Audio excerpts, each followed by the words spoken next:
Guys, what's going on with Lionel Messi?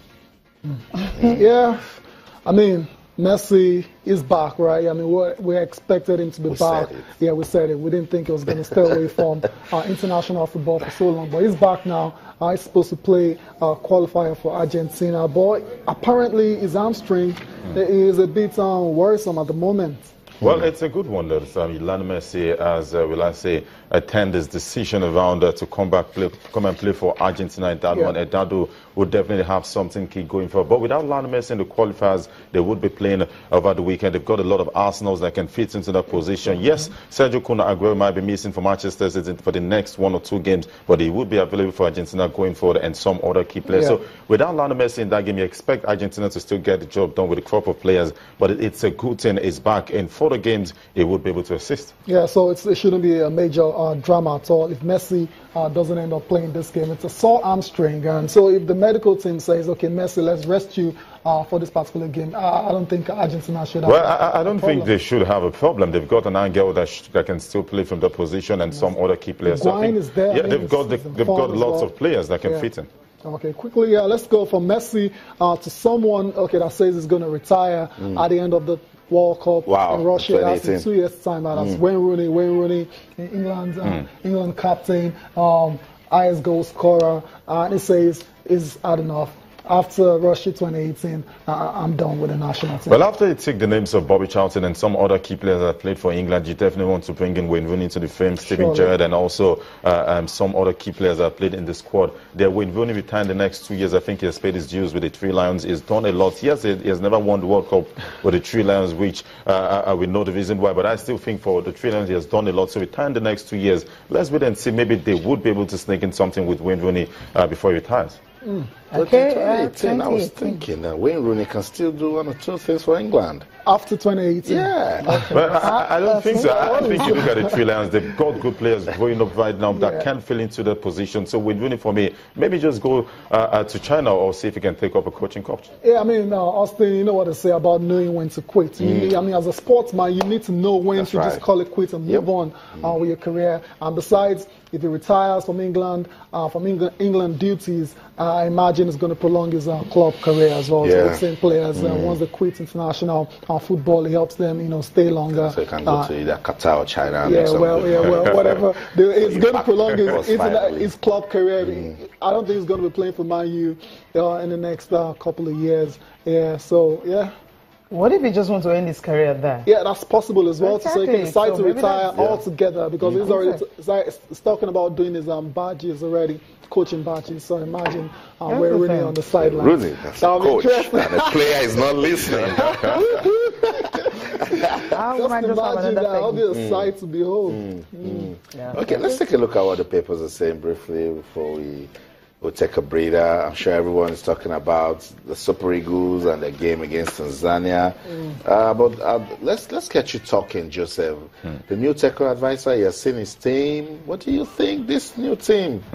Well, first I want to start with the coach. For me, in his last 4 jobs, has been sacked twice. You want to say not a good choice for the Super Eagles, but at this point in time, they were desperate of a foreign coach. I mean, we have no option. Galliford, yes, when was given a chance, has worked with so many African countries, got the experience on African soil, but has not been able to succeed with those teams. So what gives us the assurance that he would succeed with the Super Eagles? Maybe because of the individual talents we have in the squad. I'll just hold your thoughts there because Nigerians want Raw to succeed. In fact, you must succeed. We're going to quickly welcome and still so and talk about it. Don't go anywhere. Stay.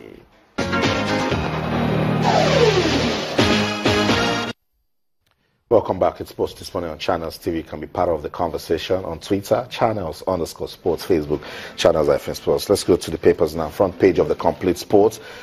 Eagles to play Aqua United today. We gave you that update to Inibito spoke to us, and then as Raw checks players' fitness with test match. And this says Raw arrives with 3 assistants. Cecilia. Okay. 3 assistants. Moses, 3. Yeah, 3 assistants. We'll see how that works. Moses Simons arrived today to Tanzania beef of squad with new players. Okay, which one got you talking from there? Well, I still think looking at Ghana's assessing players, I think that's a good one because, yes, you might say we're out of the African Cup of Nations. That's a good match for us to prepare for the World Cup qualifiers that begins in October. Looking at players' assessment, yes, this player knows fully well that, yes, a new coach wants his first 11. So, in subsequent games, if you look at the Super Eagles, you say, yes, a Mikel will start, a Moses Simeon might start. So, they want to make or cement their fate in the first 11. So, it's going to be a very interesting game against Tanzania. Yes, it's a matter formality, but I still think with the crop of players, with the way the coach has been assessing them, they want to make into the first 11. We should expect a brilliant game. I just can't wait for that. Okay, Sporting Sun is next, and the big one here, highest earners. Iheanacho dethrones Mikel, earns £85,000 weekly. Well, talking about Mikel's own, well, I saw that story this morning. You must accept the fact that Mikel in the last 2 seasons hasn't been fantastic for Chelsea. And the mathematic probably knocked him out of his position. I don't see Mikel as that player that's ready to fight for his position. But at Manchester City, we've got good midfielders, and you want to say Iheanacho has probably fought for his place. I'm looking at the money because I'm sure it's the new deal that he signed. Maybe that's why the money is this big. I mean, he's just young for this kind of money. I need to play football. Okay. Another one, Aguero sanction, we knew it was going to be maybe 3-match ban is going to get that one. Then this one, interesting one also from Sporting Sun. It says, Okocha's my greatest captain. This is coming from Sam Allardyce. Well, maybe it's time at Bolton. Fantastic player, you must understand. JJ Okocha, one player you definitely want to watch out for week in, week out, during his playing days with Bolton out there. And you must understand JJ Okocha, his crosses and passes, his assist had the highest at a point in time with Sam Allardyce. So for me, look at that and say all these stats must have sparked up that. Okay, and Omer rejects Real Betis deal. Why would he have to do that? Money, wages they couldn't pay?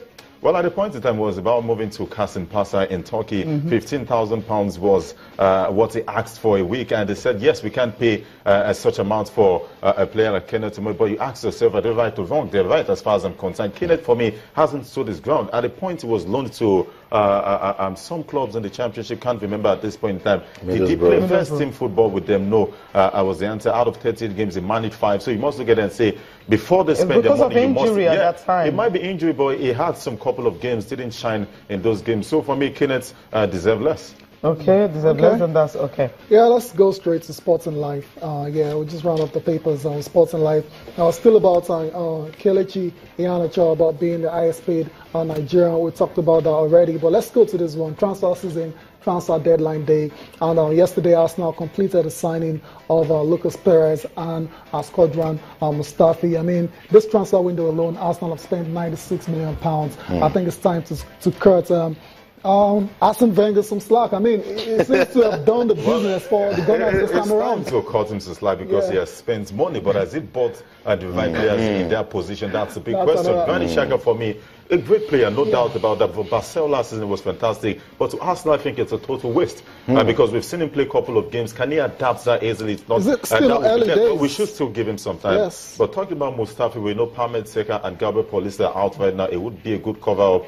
Yes, Rob Holding has been doing fantastically well, and Koku Chambers, but they can still meet up with the pressure the English Premier League brings to the table. So Mustafi, fantastic deal. 70 goals he scored for Deportivo La Corona last season. Talking about Perez. Coming into the Arsenal film, competition is what Giroud will definitely get up front. And let's wait and see if we can see the same Giroud we saw at Montpellier. Okay, just quick one in 1 minute before we go. Some of the transfer updates we're saying. Guys, Wilfred Bony heading to Stoke City. Stoke City. That's big ups to Kelechi Iheanacho if he's still holding his ground in Man City. I mean, that's it right there. I mean, it still figures in the plans of Pep Guardiola as it's so far. Well, it's a trend. You know, Pep brought in Thiago Alcantara from Barcelona, young talents at that point in time, did well at Bayern Munich. So it's used to young talents. So I'm not surprised Kelechi, with his bright talents, still at Manchester City. It's the final day of the silly season. Breaking news coming says Fulham are in discussions over signing free agents Emmanuel Adebayor. Just about that's not exactly. It's not exactly silly season moment. Adebayor is, clubless at the moment. He needs to play. He needs to play. Just thank you so much for coming around. Thanks for having me, Austin. Thanks for having me, guys. Thank you for watching. I'm Cecilia Amogbe. Many thanks for watching. Enjoy the rest of your day. Bye for now. I'm Austin Okonakwa. We'll be back again tonight to talk some more sports. But until then, in everything you do, remember, keep talking sports. Bye for now.